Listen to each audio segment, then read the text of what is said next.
Hello, welcome to Michelle Sews Again. I'm Michelle. Today I am participating in the hashtag Sew April Blouse 25 challenge. It is being hosted by Tamlin from Sewn on the Tyne and Gabrielle from the Cloth Edit. And Gabrielle has been hosting this for 5 or 6 years now. And this is, I didn't participate last year, so I'm not sure, but I think this might be Tamlin's first year, maybe second. It's a really fun challenge. It's every year in April, and the challenge is basically just to sew a blouse versus a shirt or a top. And they get into like specifics of what the definition for a blouse is versus a shirt. I'll put some little bullet points up here for you so you can understand what their thoughts are and what the difference is. And there's going to be prizes. So you post on Instagram and you use the hashtag SewAprilBlouse25 and you tag both Tamlin and Gabrielle. And I'll put all that information in the description box below in case you miss any of the pop-up visuals that I put up here so that you have it as reference. And they're going to do a vote at the end of the month. So you have the whole month of April, and they do it based on how they feel that people have done with the challenge. It's not a random vote. So really put some thought into it, put some effort into it. More entries do not improve your chances of winning. So this isn't about quantity, it's about quality. So with that, I'm gonna jump right into the blouse that I have made. And this is, I chose this blouse because I have one that looks almost just like it in my ready to wear collection. So I'll put a picture of that one up here. I forgot to bring it in the room with me. But I love that blouse. I wear it often, and I thought it would be nice to have another version and make it in a fabric that I love. So I used fabric from my stash. This is what it looks like. These are some of the scraps that are left over. It is a Crinkle Rayon. And I got this from Morex Fabrics out in California. They sent me a handful of fabrics a few years ago. They didn't require me to do a review or to use it in a post or anything. They just sent it to me. And it's taken me a couple of years to use most of the pieces. And anyway, so that's the fabric that I used. I gave my sewing sisters 3 choices and had them vote on the choices of what fabric I was going to use. Here are the 3 choices, and they chose that one. In hindsight, 3 of the 5 chose that one. The other 2 chose another one. They chose the bottom one. But in hindsight, I'm really glad I went with the majority because I don't love the way this turned out. So spoiler alert there. And the other 2 fabrics are much nicer fabrics, and I paid for them. So I'm glad I started here. So let me just tell you a little bit about the pattern that I chose. I chose the Amalfi blouse from Sewing Patterns by Masin. Here's the cover shot, and I'll throw in some line drawings here. This pattern was drafted for somebody who's 5'2" to 5'6". I'm 5'1", so I'm right there. They have a cutting line on the bodice and back piece to lengthen or shorten if you're taller or shorter than that. I never shorten a top because I hate tops that land at my natural waist, which that's just the way things go these days. And so I prefer for them to be longer. So I didn't shorten it. And I was hoping the fact that it was drafted for somebody up to 5'6" would be enough to cover the belly. So we'll get to that. I'm not going to go through the sizes, but I'll put the size chart on here. And then the pattern pieces are super simple. There's only 5 pattern pieces. There's one for the front, 2 pieces for the front, but it's the same piece. 1 piece for the back, 1 piece for the sleeves, a sleeve hem binding, and a button placket, neck placket piece. The thing that I thought was interesting about the pattern pieces is that the back piece is completely symmetrical, and yet she drafted the back piece all in one rather than to be cut on the fold. So it doesn't have a center back seam. It's just flat instead of folded. My cutting table is not big enough for me to have laid it out that way. So I folded mine in half and cut it on the fold. I don't know if that is part to do with why I'm not happy with the results. I can't logically think why that would make a difference, but I would love it if you could fill me in on what the difference would be between a flat piece, pattern piece versus cutting it on the fold. And like I said, there's no center back seam, so it's not about a seam allowance. So let me know what your thoughts are on that. Anyway, the instructions in this pattern were really quite good. They were very thorough without being overly thorough. I know how sometimes they get a little bit wordy. This was like really just right.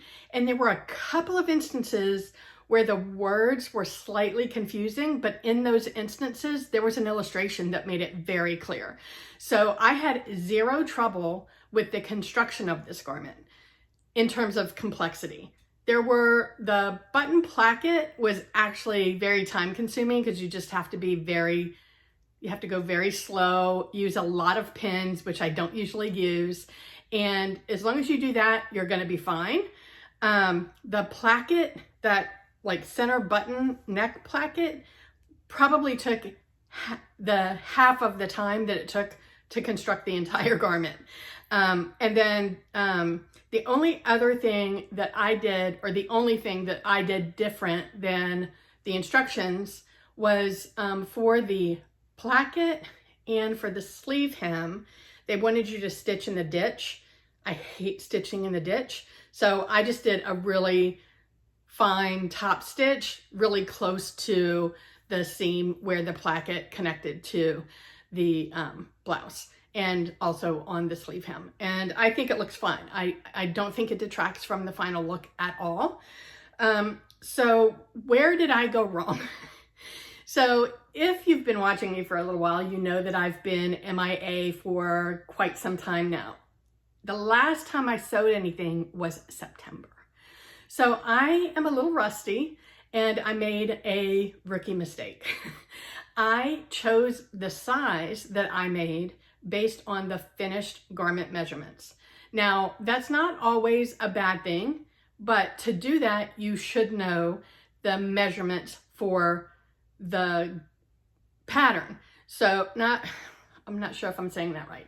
So they've got the pattern size chart that tells you what size you should choose based on your measurements. And then they've got the finished garment measurements. As long as you know the pattern size measurements before you choose the finished measurements as your guide, then you should be fine. I thought I was looking at the pattern measurements when I chose my size based off the finished measurements, if that makes sense. So while there is a smidge of ease, and technically this fits me because it is a very oversized billowy top, it is not as billowy as I would like. And because I chose the wrong size, it's just way too short. It hits me literally like where my belly button is, and I'm just never gonna wear it. So I didn't bother putting the buttons on because once I tried it on after I went through everything else, I was like, I'm not gonna spend my time on that. But without further ado, here's a quick twirl. I did put on a cami that has a lace bottom, thinking maybe that could help. It's not enough. So that's what the twirl is. And here's the finished garment. You can see it's very flowy. I really love the sleeves. I think that the sleeve piece is really interesting. It's got a really odd shape because it's bigger on the top than the bottom, so that you just get this billowy, flowy goodness going on here. The front placket is actually this whole neckline and down the center front. So that's all done in one piece. You have the right side and the left side, but you also have the main fabric and the lining is made out of the main fabric.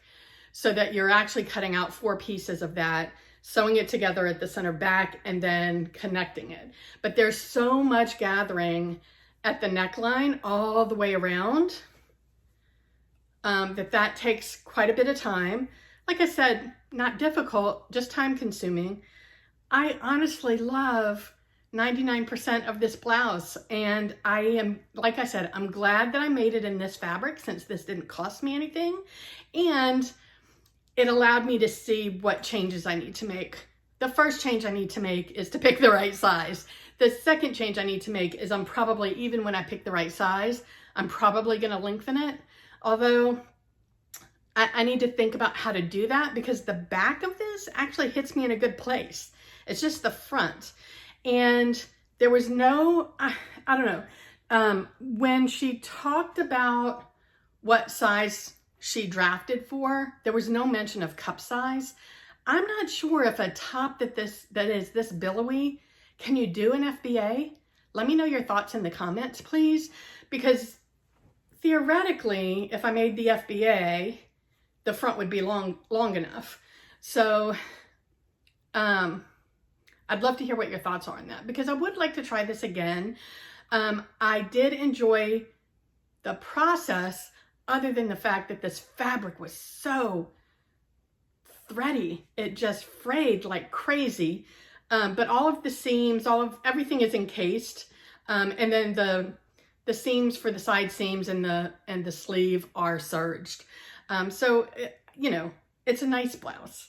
I would encourage you to make it, because it's just a beautiful design to wear. You can dress it up, you can dress it down, wear it with jeans, jean shorts, khakis, a skirt. You could even like throw it over as like an overlay on a cami or something. I think it's a super cute pattern, and I just need to make the right size. So let me know your thoughts. Let me know if you are joining in the Sew April Blouse Challenge. There are a bunch of vloggers that are participating and sharing their thoughts.